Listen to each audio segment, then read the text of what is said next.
بسم اللہ الرحمن الرحیم۔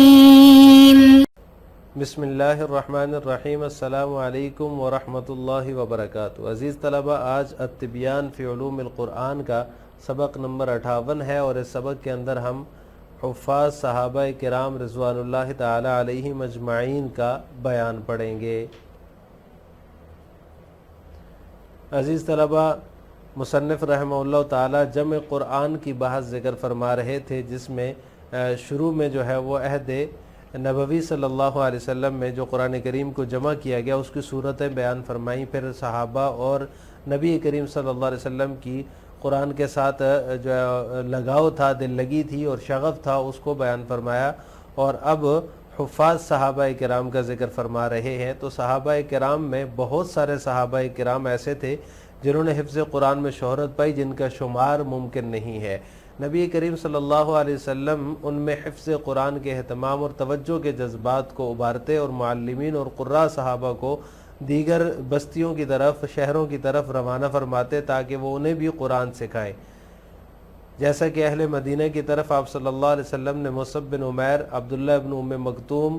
رضی اللہ تعالی عنہما کو بھیجا، اور ہجرت کے بعد معاذ بن جبل رضی اللہ تعالی عنہ کو مکہ کی طرف بھیجا۔ یعنی یہ ایک مثال ہے اس کی کہ آپ صلی اللہ علیہ وسلم جو ہے وہ ایک تو خود ان کے اندر جو ہے وہ جذبات کو برانگیختہ کرتے، ابھارتے،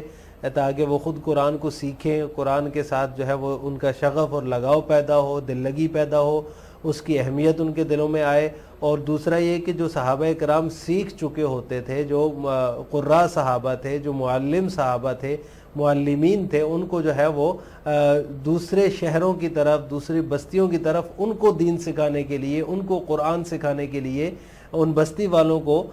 سکھانے کے لیے صحابہ کرام کو روانہ بھی فرماتے تھے۔ اس کی مثال جیسے مصعب بن عمیر رضی اللہ تعالی عنہ اور اسی طرح عبداللہ ابن ام مکتوم رضی اللہ تعالی عنہ کو آپ صلی اللہ علیہ وسلم نے ہجرت سے پہلے مدینہ بھیجا تھا، مدینہ کے لوگوں کو قرآن اور اسلام سکھانے کے لیے، اور جب ہجرت فرما لی مدینہ کی طرف، اس کے بعد مکہ کی طرف معاذ بن جبل رضی اللہ تعالی عنہ کو بھیجا۔ اور اسی طرح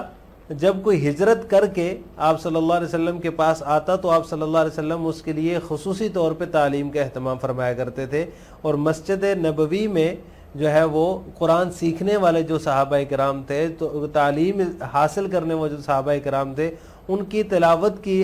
آواز کی وجہ سے ایک شور سا سنائی دیا کرتا تھا، ہر وقت وہاں پہ حلقہ لگا رہتا تھا، اور جو ہے وہ صحابہ کرام دین سیکھ رہے ہوتے تھے، قرآن سیکھ رہے ہوتے تھے۔ حفاظ صحابہ جو ہیں وہ بہت بڑی تعداد میں ہیں، ان کو جو ہے وہ شمار نہیں کیا جا سکتا، ان کی تعداد اسی وجہ سے بہت زیادہ ہے کہ وہ جو ہے وہ قرآن سیکھتے تھے۔ جو بھی ایمان لاتے صحابی وہ سب سے پہلے قرآن سیکھتے تھے۔ صرف جنگ یمامہ میں جو ہے وہ 70 حفاظ صحابہ جو ہیں وہ شہید ہوئے ہیں، اور اسی طرح اتنے ہی صحابہ کرام بیر معونہ کی لڑائی میں جو آپ صلی اللہ علیہ وسلم کے عہد میں لڑی گئی، اس میں جو ہے وہ شہید ہوئے تھے۔ تو وہ تمام کے تمام حفاظ صحابہ تھے جنہوں نے قرآن کریم کو اپنے دلوں میں جمع کیا ہوا تھا، اپنے دلوں میں محفوظ کیا ہوا تھا۔ قرآن کریم کی حفاظت جو ہے یہ امت محمدیہ کو ایک اللہ تعالیٰ نے خاص عنایت عطا فرمائی ہے، ایک خصوصیت عطا فرمائی ہے کہ یہ کتاب امت محمدیہ کے سینوں میں محفوظ ہے۔ اس سے پہلے دیگر جتنی بھی آسمانی کتابیں گزری ہیں وہ ان کا کوئی حافظ آپ کو نہیں ملے گا، کسی کے وہ جو ہے اس کو یاد نہیں کرتے تھے، سینوں میں محفوظ نہیں ہوتی تھی، جبکہ قرآن کریم کو اللہ تعالیٰ نے یہ خصوصیت عطا فرمائی اس امت محمدیہ کو کہ وہ قرآن کریم کو دلوں میں محفوظ کر لیتے ہیں۔ اسی وجہ سے جو دیگر آسمانی کتابیں تھیں ان میں تحریف ہوئی، ان میں تبدیلی ہو گئی، کیونکہ وہ محفوظ تھی نہیں، صرف اوراق میں، سطور میں محفوظ تھی، تو ان کے اندر تبدیلی ہو گئی۔ اب جو چیز دل میں محفوظ ہے اس سے تو دل سے تو نہیں مٹایا جا سکتا نا اس کو۔ تو اللہ تعالیٰ نے قرآن کریم کی حفاظت کا جو ذمہ لیا، جو اللہ تعالیٰ نے تکوینی تدبیر اختیار فرمائی قرآن کریم کی حفاظت کے لیے، تو وہ حفظ ہے، دلوں میں یاد کرنا ہے، دلوں میں قرآن کریم کو جمع کرنا ہے، سینوں میں محفوظ کرنا ہے۔ تو اس کے لیے اللہ تعالیٰ نے اس کے حفظ کو آسان فرما دیا۔ وَلَقَدْ يَسَّرْنَا الْقُرْآنَ لِلذِّكْرِ فَهَلْ مِن مُدَّكِرٍ، ہم نے قرآن کریم کو آسان بنا دیا ہے، آسان کر دیا ہے۔ اور اسے جو ہے وہ دونوں طرح سے اللہ تعالیٰ نے محفوظ کیا ہے، ایک تو سینوں میں اور دوسرا سطور میں بھی، ہر قسم کی تحریف سے اس کو محفوظ فرما دیا، اس کی ہر قسم کی تبدیلی سے اس کو جو ہے وہ مامون فرما دیا، اس کے اندر کسی قسم کی تبدیلی یا تحریف نہیں کی جا سکتی۔ وقد اشتهر كثير من الصحابة بحفظ القرآن الكريم وكان الرسول صلى الله عليه وسلم يزكي فيهم روح العناية بحفظ القرآن ويبعث إلى المدن والقرى من يعلمهم ويقرئهم كما بعث قبل الهجرة مصعب بن عمير وابن مكتوم إلى أهل المدينة يعلمانهم الإسلام ويقرئانهم القرآن وكما بعث معاذ بن جبل إلى مكة للتحفيظ والتعليم بعد هجرته صلى الله عليه وسلم۔ قال عبادة بن صامت كان الرجل إذا هاجر دفعه النبي صلى الله عليه وسلم إلى رجل من يعلمه القرآن وكان يسمع لمسجد رسول الله صلى الله عليه وسلم زجة بتلاوة القرآن حتى أمرهم رسول الله صلى الله عليه وسلم أن يخفضوا أصواتهم لئلا يتغالطوا،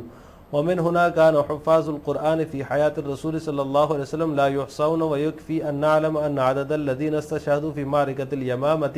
يزيد عددهم على 70 من كبار الحفاظ كما قتل مثل هذا العدد في عهد الرسول ببئر معونة۔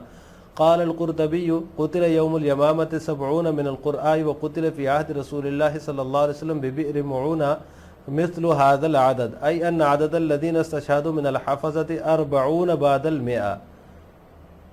ولقد كانت أشرف خصوصية لهذه الأمة المحمدية أن يكون هذا الكتاب المقدس محفوظا في صدورها وأن تعتمد في نقله على حفظ القلوب والصدور لا على كتابته في المصاحف والسطور فحسب، بخلاف أهل الكتاب الذين لا نجد منهم من يحفظ التوراة أو الإنجيل وإنما يعتمدون في حفظهما على الكتب المسطرة ولا يقرؤونه إلا نظرا لا عن ظهر قلب، ولهذا دخل إليهما التحريف والتبديل۔ أما القرآن الكريم فقد حفظه الله بعنايته الإلهية فيسره للحفظ، ولقد يسرنا القرآن للذكر فهل من مدكر، وسانه من التحريف والتبديل بطريق حفظه في السطور وحفظه في الصدور مصداقا لقوله تعالى إنا نحن نزلنا الذكر وإنا له لحافظون، وهذا بلا شك عناية من الله خاصة بهذا القرآن المجيد وشرف عظيم اختص الله به هذه الأمة المحمدية حيث جعل أناجيلها في صدورها وأنزل عليها كتابا لا يغسله الماء ولله در القائل الله أكبر إن دين محمد وكتابه أقوى وأقوى مقيلا لا تذكر الكتب السوالف عنده طلع الصباح فأطفأ القنديلا۔ وقد اشتہر کثیر من الصحابہ، بہت سارے صحابہ کرام رضوان اللہ تعالی علیہم اجمعین نے حفظ قرآن میں شہرت پائی ہے، اور آپ صلی اللہ علیہ وسلم حفظ قرآن کے ساتھ اہتمام اور توجہ کے جذبات کو ان میں ابھارتے اور معلمین اور قراء صحابہ کو شہروں اور بستیوں کی طرف بھیجتے تاکہ وہ انہیں قرآن پڑھائیں اور اس کی تعلیم دے، جیسا کہ آپ نے ہجرت سے پہلے حضرت مصعب بن عمیر اور عبداللہ بن ام مکتوم رضی اللہ تعالی عنہما کو اہل مدینہ کی طرف بھیجا تاکہ وہ انہیں اسلام کی تعلیم دیں اور قرآن پاک پڑھائیں۔ اسی طرح معاذ بن جبل رضی اللہ تعالی عنہ کو ہجرت کے بعد مکہ کی طرف اہل مکہ کی تحفیظ اور تعلیم کے لیے بھیجا۔ قال عبادہ بن صامت، حضرت عبادہ بن صامت رضی اللہ تعالیٰ عنہ فرماتے ہیں جب کوئی شخص ہجرت کر کے آتا تو آپ صلی اللہ علیہ وسلم ہم میں سے کسی کے سپرد کر دیتے اس کو تاکہ وہ اسے قرآن کی تعلیم دے، اور مسجد نبوی میں تلاوت قرآن کی وجہ سے ایک شور سنائی دیتا۔ حتی امرہم رسول اللہ صلی اللہ علیہ وسلم ان یحفظوا، یہاں تک کہ رسول اللہ صلی اللہ علیہ وسلم نے حکم دیا کہ اپنی آوازوں کو پست رکھیں تاکہ جو ہے وہ ایک دوسرے تاکہ تم مغالطے میں لئلا یتغالطوا تاکہ مغالطے میں نہ پڑھیں اور ایک دوسرے کو تکلیف نہ ہو۔ ومن هنا كان حفاظ القرآن فی حیات الرسول لا یحصون، اور یہی وجہ تھی کہ آپ صلی اللہ علیہ وسلم کی زندگی میں حفاظ صحابہ کرام کی جو تعداد تھی وہ شمار سے باہر تھی، ان کو شمار نہیں کیا جا سکتا تھا، اور ہمارے لیے یہ جاننا کافی ہے کہ معرکہ یمامہ میں شہید ہونے والے حفاظ صحابہ کی تعداد 70 سے زیادہ تھی۔ اسی طرح جو ہے وہ عہد نبوی میں بیر معونہ کی لڑائی میں اسی قدر تعداد حفاظ کی شہید ہوئی۔ علامہ قرطبی رحمہ اللہ تعالیٰ فرماتے ہیں 70 حفاظ جنگ یمامہ میں شہید ہوئے، اور دور نبوی میں بیر معونہ کی لڑائی میں بھی اسی قدر حفاظ صحابہ کی شہادت ہوئی۔ یعنی ان دو لڑائیوں میں جو ان عدد الذین نستشہدوا من الحفظہ، یعنی ان دو لڑائیوں میں ای ان عدد الذین استشہدوا من الحفظۃ 40 و 100، ان دو لڑائیوں میں جو صحابہ شہید ہوئے ہیں ان کی تعداد 140 تھی، یعنی جو حفاظ صحابہ شہید ہوئے ان کی تعداد 140 ہوئے۔ وَلَقَدْ كَانَتْ أَشْرَفُ امت محمدیہ صلی اللہ علیہ وسلم کی یہ ایک خصوصیت ہے، بے مثال خصوصیت ہے کہ یہ مقدس کتاب ان کے سینوں میں محفوظ ہے۔ ان یکون ھذا الکتاب المقدس محفوظا فی صدورها وان تعتمد فی نقل علی حفظ القلوب والصدور، اور وہ اس کو آگے منتقل کرنے میں دلوں اور سینوں میں محفوظ کلام پر اعتماد کرتی ہے، نہ کہ صرف صحیفوں پر اور سطور میں لکھی گئی تحریر پر۔ بخلاف اہل الکتاب، بخلاف اہل کتاب کے کہ ہمیں ان میں کوئی بھی تورات و انجیل کا حافظ نظر نہیں آتا یا ہم نہیں پاتے۔ وانما یعتمدون فی حفظہم علی الکتب المسطرہ، وہ جو ہے اس میں لکھی ہوئی کتابوں پر جو ہے وہ ان کی حفاظت میں، وہ لوگ ان کی حفاظت میں لکھی گئی کتابوں پر اعتماد کرتے ہیں۔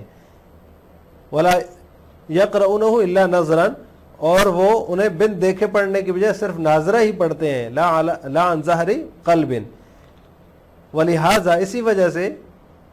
داخلہ الیہم التحریف والتبدیل، اسی وجہ سے ان کتب میں تحریف اور تبدیلی جو ہے وہ داخل ہو گئی۔ اما القرآن الکریم فقد حفظہ اللہ بعنایتہ الالہیہ، بہرحال قرآن کریم جو ہے اس کی اللہ نے اپنی تکوینی تدبیر کے ذریعے حفاظت فرمائی اور اسے حفظ کے لیے آسان فرما دیا۔ وَلَقَدْ يَسَّرْنَا الْقُرْآنَ لِلذِّكْرِ، اور ہم نے قرآن کو نصیحت حاصل کرنے کے لیے آسان کر دیا ہے، تو کیا کوئی نصیحت حاصل کرنے والا ہے؟ اور اسی طرح اس کو جو ہے وہ تبدیلی، اس سے تبدیلی سے اور تحریف سے محفوظ کر دیا، سطور اور سینوں میں محفوظ فرما کر۔ مصداقا لقوله تعالی انا نحن نزلنا الذکر وانا له لحافظون، اللہ تعالیٰ کا یہ ارشاد اس کی واضح دلیل ہے کہ ہم نے ہی قرآن کو نازل کیا اور ہم ہی اس کے محافظ ہیں۔ وهذا بلا شک عنایت من اللہ خاصتا بهذا القرآن المجید، اور بلا شبہ یہ اللہ کی جانب سے اس قرآن کے ساتھ خصوصی عنایت و شرف عظیم اور وہ عظیم اعزاز ہے، اختص اللہ بہ هذه الامہ، جس کے لیے اللہ نے اس امت کو، امت محمدیہ صلی اللہ علیہ وسلم کو منتخب کیا اور خاص کیا، اور ان کے صحیفوں کو ان کے سینوں میں محفوظ کر کے رکھ دیا۔ وَأَنزَلَ عَلَيْهَا كِتَابًا، اور ان پر ایسی کتاب کو نازل کیا جسے پانی نہیں جسے پانی نہیں دھو سکتا۔ وَلِلَّهِ دُرُّ الْقَائِلِ، شاعر نے کیا خوب کہا ہے، اللہ اکبر، بلا شبہ دین محمد صلی اللہ علیہ وسلم کا دین اور اس کی کتاب قوی تر ہے اور بالکل راست کلام ہے۔ وَأَقْوَمُ قِيلًا، اس کے ہوتے ہوئے سابقہ کتابوں کا ذکر نہ کیا جائے یا نہیں کیا جا سکتا، اس کے ہوتے ہوئے سابقہ کتابوں کا ذکر، اس لیے کہ جب سپیدہ سحر نمودار ہو چکا ہے، طلع الصباح فاطفئ القندیل، تو چراغوں کو بجھا دو۔ لہٰذا آج کے سبق کا خلاصہ یہ ہوا کہ ہم نے حفاظ صحابہ کرام اور قرآن کی تکوینی حفاظت کے بارے میں تفصیل پڑھی ہے۔ آخر میں آپ سے دو سوال ہے۔ نمبر 1، جنگ یمامہ میں کتنے حفاظ صحابہ کرام شہید ہوئے؟ نمبر 2، اہل مدینہ کی طرف نبی اکرم صلی اللہ علیہ وسلم نے کون سے صحابہ کو بھیجا تھا؟ ان دونوں سوالوں کا جواب آپ نے کمنٹ باکس میں دینا ہے۔ السلام علیکم ورحمۃ اللہ وبرکاتہ۔